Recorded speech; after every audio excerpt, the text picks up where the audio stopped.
Hey guys, Wade Boshafis here. Alright, we're on to the Central Division. Finally sort of figured out a way to get things to upload. It's been taking me 13, 14 hours to upload a video, and then it doesn't upload for some reason. So, I think I've figured it out. Anyway, we're going to start with the Central, or we're going to move on to the Central Division. Let's do this alphabetically, vaguely. We're going to start with the Milwaukee Bucks. So they've added Jared Dudley, Jabari Parker, Kendall Marshall, and Jared Bayless. They've pretty well lost nobody. Um, and just a quick statistic out here. Last year they had 16 different players who started for them. Now I want to keep in mind you can only have 12 active players and you can only have 15 total players on your roster. So this team not only started guys that nobody else had on their team, but they also had to keep using guys that weren't on anybody else's team. It's pretty scary, really, when you consider it. Um, so they added Jabari Parker, number two pick overall. I think he's going to have a phenomenal rookie season. I really do. He's got the body type. He's got the quickness. He's got size. Those things I think are going to make him ready to play in his first year of the NBA. I think right off the bat he'll be their leading scorer. Um, I think he'll probably be top two or three in terms of rebounding. There's a couple of key things for the Bucks. Last year they had a guy named Larry Sanders who got hurt for most of the season. He's going to be their starting center. He's got a guaranteed contract of $44 million. So it's they're not going to abandon him that quickly.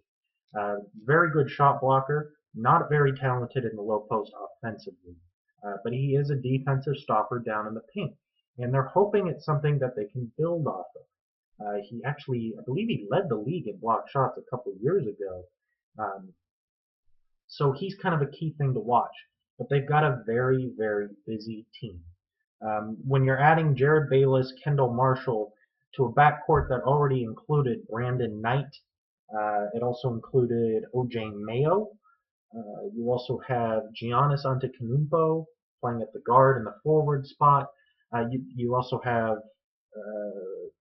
just so many different guys on this team, young kids, that all are going to want a piece of the pie, and it's not going to be a good year for the Bucks. Let's put it that way. You're going to have the same thing as last year. You're going to have 15 different guys. You're going to hope to get one or two that click in place. They're thinking that Jabari Parker is. I agree.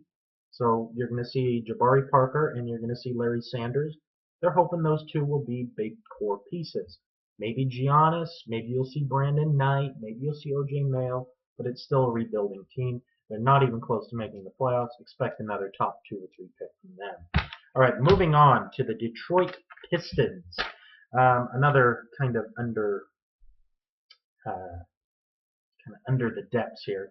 Not very good. They added Jody Meeks, DJ Augustine, and Caron Butler, and they lost Rodney Stuckey. Stuckey was a pretty good player in my opinion. He got hurt. He was often hurt. Um, but the main thing is that you're going back with the same generally core guys. You're going to have Josh Smith playing the three. He can't play the three. He's not a small forward. All right, the guy can't shoot worth a lick. He really can't, and he keeps jacking them up. He shot the most on the entire team. And you also have Brandon Jennings shooting below 40%. We're talking not even 39%, but 35%. That's how dire they are in terms of their offensive efficiency. You do have two very good big men. You have Greg Monroe at the power forward slot, and you have Andre Drummond. Those two are very good down low. They don't take a lot of shots, and they average a very, very high percentage. We're talking 66% for Andre Drummond, and well above 50%. I believe it's 56 for Greg Monroe. You added Jody Meeks. He's probably going to be the starting shooting guard, uh, or at least he probably would have been the starting shooting guard. Um, he's not much of an addition, really. He's a role player at best. I believe he's now out for a good chunk of time. So it's going to be another season. The same thing with Detroit. I would look to, or at least I would hope that they can move Josh Smith or Greg Monroe. One of the two need to go. They can't play on the same team.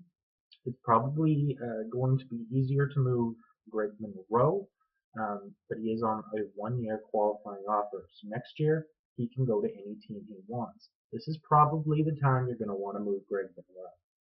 And then maybe see if Josh Smith can play the 4 and see if he's actually worth his contract. Brandon Jennings, he's getting paid a good chunk of money. You're going to have to see if you can develop him and see if he can become a good everyday starting point guard. You got to see what pieces you have. You know Andre Drummond's going to be there, and you're hoping that you can get Brandon Jennings or Josh Smith to click. But mediocrity is not going to be the way that they're going to be able to get good players on their team. And they also clearly have no idea of how to spend their money on the backings of the contract of Charlie Villanueva. We've seen Josh Smith as well, Brandon Jennings. The other big guy was Charlie Villanueva that signed, I believe that was, I'm tempted to say Ben Gordon, also signed there, and he was there for a while, making way too much money. So, kind of bad situation for Detroit as usual. Moving right along, we have Indiana Pacers. So they've lost Lance Stevenson, they've lost Evan Turner. You know, they now have Paul George out for the full season. They added Rodney Stuckey and C.J. Miles. Miles is automatically going to be thrust into the starting lineup. I really dislike George Hill as a starting point guard. He's not a point guard, and he's not a particularly good player. He'd be a adequate role player coming off the bench for 10 minutes a night. He is not starting worthy, but he's getting a decent chunk of money. Same thing, you've got Roy Hibbert and David West down low. David West is getting older. I expect his minutes need to be reduced a bit, but they're going to need his minutes to go up because they don't have any of the scoring, and they don't have toughness down low. Roy Hibbert needs to rebound. So you got to get his emotions straight, because a guy who's that big at 7'3" has no excuse to not be able to grab 10 rebounds a game when he's playing over 30 minutes a night. You also need to make sure that he's good defensively down low and blocking shots and being a rim protector. So this is going to be a key thing for Indiana this year. You need to decide if they're going to move on from Roy Hibbert or if they're going to keep him. What is he worth? Because when he was putting up 15, 16, 17, he could even put up 20 points a night. When he was doing that, he looks like the contract that he received. He looks like a max money player. But something hasn't clicked this past season, and especially in the playoffs, and they need to get to the bottom of it right now. Moving to the two interesting teams, finishing in second in the Central Division, Chicago Bulls. They added Gasol, Mirotic, McDermott, Brooks. They lost Carlos Boozer, and I also put in here they lost Luol Deng.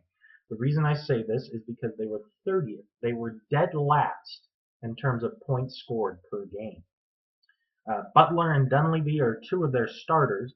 They averaged 39% and 43% respectively.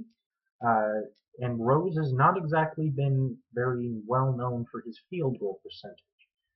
Is Derrick Rose healthy? That's the big thing. Interesting little statistic I'll throw out here at you is that Andrew Bynum in the past 3 seasons has played more games than Derrick Rose. Why do we expect Derrick Rose to come back at 100% to be an MVP, which is what they're going to need if they're going to beat the Cleveland Cavaliers, if they're going to beat the San Antonio Spurs, if they're going to beat the Oklahoma City Thunder with the healthy Kevin Durant? That's what you need from Derrick Rose. I don't think you're going to get it at all. It's not even going to be close.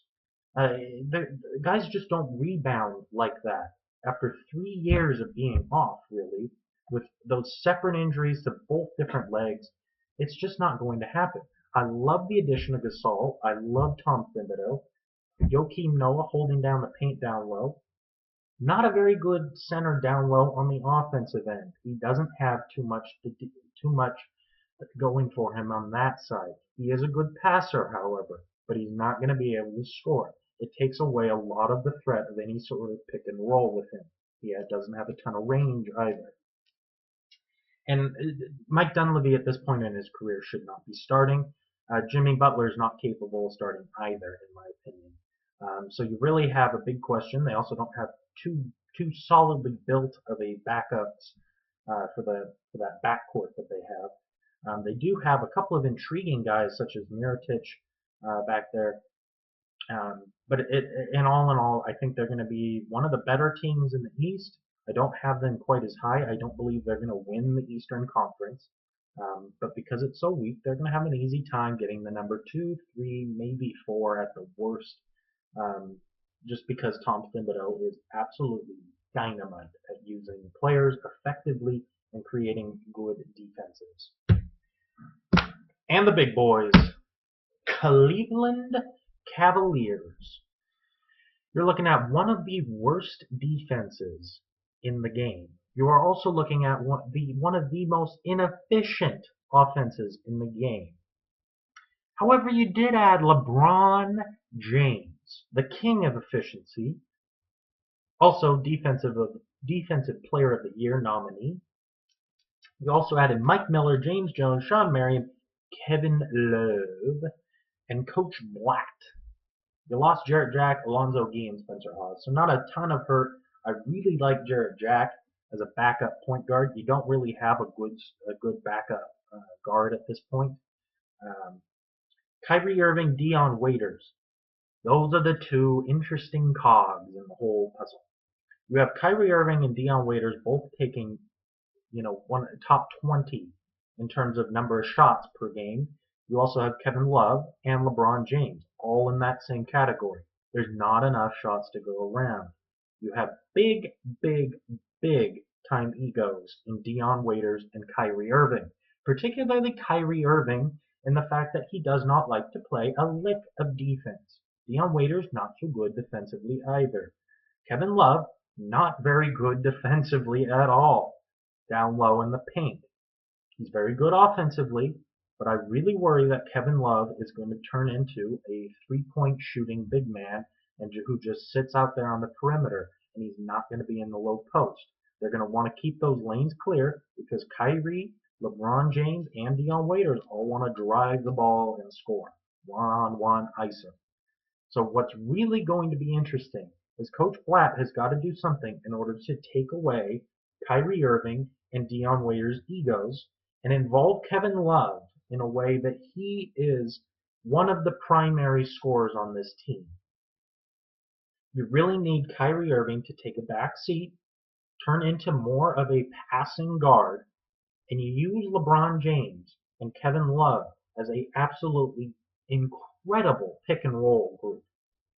I mean, we're talking about Kevin Love. If his defender sinks back and takes LeBron James, then you got Kevin Love for an open three-pointer.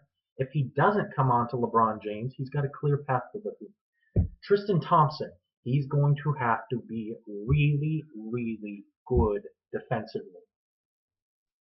He doesn't take a lot of shots, which is good for this team, but he's going to have to step up big time. Him and Anderson Varejao are going to be the two dual guys down there that are going to have to be fantastic rim protectors to take up some of the slack that Kyrie Irving, Dion Waiters, and Kevin Love leave on the defensive end.